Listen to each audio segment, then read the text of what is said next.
Hello everyone!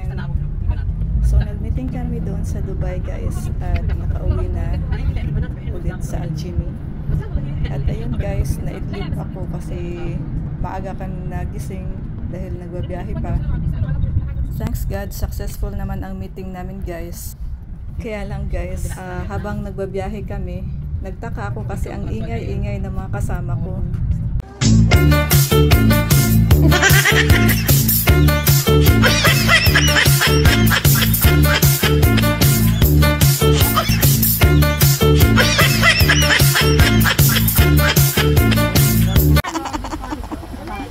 No problem, no?